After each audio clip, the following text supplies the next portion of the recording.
ಇವತ್ತು RCB ತಂಡವು ಗುಜರಾತ್ ವಿರುದ್ಧ ಫೈನಲ್ ಪಂದ್ಯಾವಳಿಯಲ್ಲಿ ಆಡ್ತಾ ಇರುವಂಥದ್ದು. ಆ ನಿಟ್ಟಿನಲ್ಲಿ ಈಗಾಗಲೇ ಕೂಡ ಬಸವನಗುಡಿಯ ದೊಡ್ಡ ಗಣಪತಿಗೆ RCBಯ ಅಭಿಮಾನಿಗಳು ವಿಶೇಷವಾಗಿ ಪ್ರಾರ್ಥನೆಯನ್ನು ಸಲ್ಲಿಸಿದ್ದಾರೆ. ಸದ್ಯ ನಾನೀಗ ದೇವಾಲಯದ ಮುಂಭಾಗದಲ್ಲಿ ನಾನು ಕೂಡ ದೃಶ್ಯಗಳಲ್ಲಿ ತೋರಿಸ್ತಾ ಇದ್ದೀನಿ. ತುಂಬಾ ದೊಡ್ಡ ಮಟ್ಟದಲ್ಲಿ ಅಭಿಮಾನಿಗಳು ಕೂಡ ಇವತ್ತು ದೊಡ್ಡ ಗಣೇಶನಿಗೆ ವಿಶೇಷವಾದಂತಹ ಪೂಜೆಯನ್ನು ಸಲ್ಲಿಸಿರುವಂಥದ್ದು. RCBಯ ಜೆರ್ಸಿಯನ್ನು ತೊಟ್ಟು ಫ್ಲಾಗ್ಗಳನ್ನು ಕೈಯಲ್ಲಿ ಹಿಡಿದು RCB ಆಟಗಾರರ ಒಂದು ಪೋಸ್ಟರ್ ಅನ್ನು ಕೂಡ ಕೈಯಲ್ಲಿ ಹಿಡಿದು ಇವತ್ತು RCB ತಂಡ ಗೆಲ್ಲಬೇಕು ಅನ್ನುವಂಥ ಒಂದು ವಿಶೇಷವಾದಂತಹ ಪ್ರಾರ್ಥನೆಯನ್ನು ಕೂಡ ಸಲ್ಲಿಸಿರುವಂಥದ್ದು ನಾನು ಕೂಡ ದೃಶ್ಯಗಳಲ್ಲಿ ತೋರಿಸ್ತಾ ಇದ್ದೀನಿ. ಸಾಕಷ್ಟು ಜನ ಮಹಿಳಾ ಅಭಿಮಾನಿಗಳು ಕೂಡ ಸೇರಿದ್ದಾರೆ. ಅಂದ್ರೆ RCB ತಂಡಕ್ಕೆ ಆಲ್ ದ ಬೆಸ್ಟ್ ಅನ್ನ ಹೇಳಲಿಕ್ಕೆ ನಾನು ಕೂಡ ದೃಶ್ಯದಲ್ಲಿ ತೋರಿಸ್ತಾ ಇದ್ದೀನಿ. RCB ತಂಡಕ್ಕೆ ಈಗಾಗಲೇ ಕೂಡ ಒಂದು ಆಲ್ ದ ಬೆಸ್ಟ್ ಅನ್ನ ಹೇಳ್ತಾ ಇರೋದು, ಜೈಕಾರವನ್ನು ಕೂಡ ಕೂಗ್ತಾ ಇದ್ದಾರೆ. ಇಲ್ಲಿ ನೋಡಿ, ಸಾಕಷ್ಟು ಪುಟ್ಟ ಪುಟ್ಟ ಮಕ್ಕಳು ಕೂಡ ಕೈಯಲ್ಲಿ ಫ್ಲಾಗ್ ಅನ್ನ ಹಿಡಿದು RCBಯ ಜೆರ್ಸಿಯನ್ನ ತೊಟ್ಟು ತುಂಬಾ ದೊಡ್ಡ ಮಟ್ಟದಲ್ಲಿ ಘೋಷಣೆಗಳನ್ನು ಕೂಡ ಕೂಗ್ತಾ ಇರುವಂತದ್ದು. ಸದ್ಯ ಈ ಬಗೆಗೆ ಮಾತಾಡ್ಲಿಕ್ಕೆ ನನ್ನ ಜೊತೆಯಲ್ಲಿ RCBಯ ಅಪ್ಪಟ ಅಭಿಮಾನಿಯಾಗಿರುವಂತಹ ಮಂಜುನಾಥ್ ಅವರು ಕೂಡ ಇದ್ದಾರೆ. ಮಂಜುನಾಥ್ ಅವರೇ, ತಾವು ಕೂಡ ವಿಶೇಷವಾಗಿ ಇವತ್ತು ದೊಡ್ಡ ಗಣಪತಿಗೆ ಪೂಜೆಯನ್ನು ಸಲ್ಲಿಸಿದ್ರಿ, ಏನ್ ಪ್ರಾರ್ಥನೆಯನ್ನು ಮಾಡಿದ್ರಿ ಅಂತ? ಸರ್, ನಿಮ್ಗೆ ಗೊತ್ತಿರೋಂಗೆ ಕಳೆದ ಬಾರಿ ರೀತಿ ಈ ಸತಿನೂ RCBನೇ ಗೆಲ್ಲುತ್ತೆ. RCBನೇ ಗೆಲ್ಬೇಕು ಅಂತ ಹೇಳ್ಬಿಟ್ಟು ನಾವು ವಿದ್ಯಾ ಗಣಪತಿನಲ್ಲಿ ಪೂಜೆ ಮಾಡ್ಸಕ್ ಬಂದಿದ್ದೀರಿ. ಹಾಗೂ ನಿಮ್ಗೆ ಗೊತ್ತಿರೋಂಗೆ GTನಲ್ಲಿ ಯಾರು ಬ್ಯಾಟ್ಸ್ಮನ್ಗಳಿಲ್ಲ. ನಮ್ಮ RCBನಲ್ಲಿ ಇರೋ ತರ ಬ್ಯಾಟ್ಸ್ಮನ್ಗಳು ಬೌಲರ್ಸ್ಗಳು ಯಾರು ಇಲ್ಲ. ಈ ಸತಿ ಗ್ಯಾರಂಟಿ RCB ಗೆದ್ದೇ ಗೆಲ್ಲುತ್ತೆ. RCB ಗೆಲ್ಲೇಬೇಕು ಅಂತೇಳಿ ಗಣಪತಿನಲ್ಲಿ ಪ್ರಾರ್ಥನೆ ಮಾಡಕ್ ಬಂದಿದ್ದೀರಿ. ಮತ್ತೊಬ್ರು ಅಪ್ಪಟ ಅಭಿಮಾನಿ ಅನಂತ್ ಅವ್ರು ಕೂಡ ಇದ್ದಾರೆ. ಅನಂತ್ ಅವರೇ, ಏನ್ ಪ್ರಾರ್ಥನೆ ಸಲ್ಲಿಸಿದ್ರಿ ದೊಡ್ಡ ಗಣೇಶನ ಹತ್ರ ಅಂತ? ಈ ಕಿತ ನಾವು ದೊಡ್ಡ ಗಣಪತಿ ಬಂದು ಬೇಡ್ಕೊಂಡ್ವಿ. ಇದು ಗೆಲ್ಲೇಬೇಕು. ನಮ್ಮ RCB ತುಂಬಾ ಸ್ಟ್ರಾಂಗ್ ಆಗಿದ್ದಾರೆ ತಂಡದವರು, ತುಂಬಾ ಇದಾಗಿ ನಾವು ಗೆಲ್ಲೇಬೇಕು ಅಂತ ಈ ಸತಿ RCBನ ಗೆಲ್ಲಿಸಲೇಬೇಕು ಅಂತ ಗಣಪತಿ ಹತ್ರ ಕೋರ್ಕೊಂತ ಇದ್ದೀವಿ.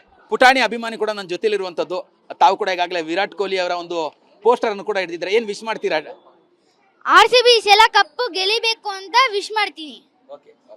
ಮತ್ತೊಬ್ರು ಅಭಿಮಾನಿ ಕೂಡ ನನ್ನ ಜೊತೆಲಿದ್ದಾರೆ, ಅವ್ರನ್ನೇ ಮಾತಾಡಿಸ್ತಾ ಹೋಗ್ತೀನಿ. ಪುಟಿ, ತಾವು ಕೂಡ ಇವತ್ತು ದೊಡ್ಡ ಗಣಪತಿಗೆ ವಿಶೇಷವಾದಂತ ಪ್ರಾರ್ಥನೆಯನ್ನು ಸಲ್ಲಿಸಿದ್ರಿ, ಏನ್ ಹೇಳ್ತೀರಾ? RCB ಗೆಲ್ಲಿ, RCB. ಮತ್ತೊಬ್ರು ಮಹಿಳಾ ಅಭಿಮಾನಿ ಕೂಡ ನನ್ನ ಜೊತೆಲಿದ್ದಾರೆ. ಮೇಡಮ್, ತಾವು ಕೂಡ ಇವತ್ತು RCB ತಂಡದ ಪೋಸ್ಟರ್ ನ ಹಿಡಿದಿದ್ದೀರಾ, ದೊಡ್ಡ ಗಣಪತಿ ದೇವಾಲಯಕ್ಕೆ ಆಗಮಿಸಿದ್ರಾ, ಏನ್ ಪ್ರಾರ್ಥನೆ ಸಲ್ಲಿಸ್ತೀರಾ, ಏನ್ ವಿಶ್ ಮಾಡ್ತೀರಾ? ಈ ಸರಿನೂ ಕಪ್ ನಮ್ದೇ ಆಗ್ಬೇಕು ಅಂತ ನಾವು ಕೇಳ್ಕೊಳಕ್ ಬಂದಿರೋದು. ಕಂಟಿನ್ಯೂಸ್ ಆಗಿ ಯಾರೂ ಗೆದ್ದಿರ್ಲಿಲ್ಲ. ಹೋದ ವರ್ಷನೂ ನಾವೇ, ಈ ವರ್ಷನೂ ನಾವೇ ಆಗ್ಬೇಕು ಅಂತ ವಿತ್ ನೇಲ್ ಔಟ್. RCB ಅಷ್ಟೇ. ಯಾರು ಇವತ್ತು ಅತಿ ಹೆಚ್ಚಿನ ರನ್ಗಳನ್ನ ಬಾರಿಸಬಹುದು ಅನ್ನೋಂತ ವಿಶ್ವಾಸ ಇದೆ? ವಿರಾಟ್ ಕೊಹ್ಲಿ ಅವರು. ಮತ್ತೆ ಸಾಲ್ಟ್ ಬರ್ತಾರೋ ಇಲ್ಲೋ ಡೌಟ್ ಇದೆ, ಗೊತ್ತಿಲ್ಲ. ವೆಂಕಟೇಶ್ ಅಯ್ಯರ್ ಇದ್ದಾರೆ, ಪಡಿಕಲ್ ಇದ್ದಾರೆ, ಆಲ್ಮೋಸ್ಟ್ ಎಲ್ರು ಇದ್ದಾರೆ. ಎಲ್ರೂ ಚೆನ್ನಾಗಿ ಆಡ್ಬೇಕು ಅಂತಾನೆ ನಾವು ಕೇಳ್ಕೊಂಡು. ಇವತ್ತಿನ ಮ್ಯಾಚ್ ನೋಡ್ಲಿಕ್ಕೆ ಎಷ್ಟು ಎಕ್ಸೈಟ್ಮೆಂಟ್ ಅಲ್ಲಿ ಇದೀರಾ? ಆಕ್ಚುಲಿ ಇವತ್ತು ನಾವು ಎಲ್ಲಿ ಲೂಲು ಮಾಲಲ್ಲಿ ಮಾಡಿದ್ವಿ, ಅಲ್ಲಿ ಸಿಗ್ಲಿಲ್ಲ ಅಂತಂದೇಳಿ ಓರಿಯನ್ ಮಾಲಲ್ಲಿ ಬುಕ್ ಮಾಡ್ಕೊಂಡು ಅಲ್ಲಿ ನೋಡಕ್ ಹೋಗ್ತಾ ಇದ್ದೀವಿ. ಒಂದ್ಸರಿನೂ ಟಿಕೆಟ್ ಸಿಗ್ಲಿಲ್ಲ ನಮ್ಗೆ ಆಕ್ಚುಲಿ. ಅದಕ್ಕೆ ಈ ಸರಿ ಫೈನಲ್ ನ ಅಲ್ಲಿ ನೋಡ್ಬೇಕು ಅಂತ ನಮ್ಮ ಫ್ಯಾಮಿಲಿ ಎಲ್ಲ ಬುಕ್ ಮಾಡ್ಕೊಂಡು ಅಲ್ಲಿ ನೋಡಕ್ ಹೋಗ್ತಾ ಇದ್ವಿ. ಸರ್, ತಾವ್ ಏನ್ ವಿಶ್ ಮಾಡ್ತೀರಾ ಸರ್? ನಮ್ಮ RCB ಕ್ಯಾಪ್ಟನ್ ದುರಂಧರ್ ತರ ಇದ್ದಾರೆ. ಈ ಸತಿ ಕಪ್ ಗೆಲ್ಲಿಸ್ತಾರೆ. ಈ ಸಲ ಕಪ್ ನಮ್ದೇ. ಮತ್ತೊಬ್ರು ಅಭಿಮಾನಿ ಕೂಡ ಇರುವಂತದ್ದು. ಸರ್, ತಾವು ಕೂಡ ವಿಶೇಷವಾಗಿ ದೊಡ್ಡ ಗಣಪತಿಗೆ ಈಡುಗಾಯಿನ ಹೊಡಿಲಿಕ್ಕೆ ಈಗಾಗಲೇ ಕೂಡ ತೆಂಗಿನಕಾಯಿನ ತಂದಿದ್ದೀರಾ, ಏನ್ ಹೇಳ್ತೀರಾ? ಸರ್, ಈ ಸತಿ 100% RCBನೇ ಒಂದು ಒಳ್ಳೆ ಸ್ಕೋರ್ ಮಾಡಿ ಅವ್ರಿಗೆ ಬೇಗ ಆಲ್ ಔಟ್ ಮಾಡಿಸಿ ಗೆಲ್ಲೋದೇ RCB. మత్తొబ్బరు అభిమాని కూడా నా జొతెలిదారు. ఆంధ్రప్రదేశ్ నుంచి వచ్చాను. అందులో కడప జిల్లా. మాకు విరాట్ కోహ్లీ అంటే చాలా ఇష్టం. అందులో RCB అంటే అందరికీ మాకు చాలా ప్రాణం.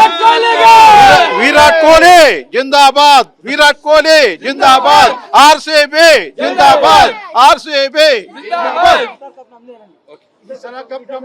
ಈ ಸಾರಿ ಕಪ್ಪು ಮಂದೆ. ಅಂದ್ರೆ ಇವಿಷ್ಟು ಕೂಡ ದೊಡ್ಡ ಗಣಪತಿಗೆ ವಿಶೇಷವಾಗಿ ಪೂಜೆಯನ್ನು ಸಲ್ಲಿಸಿದಂತಹ RCB ಅಭಿಮಾನಿಗಳ ಮಾತು. ಕ್ಯಾಮರಾ ಪರ್ಸನ್ ರವಿ ಜೊತೆ ಕಿರಣ್ ಸೂರ್ಯ, TV9 ಬೆಂಗಳೂರು.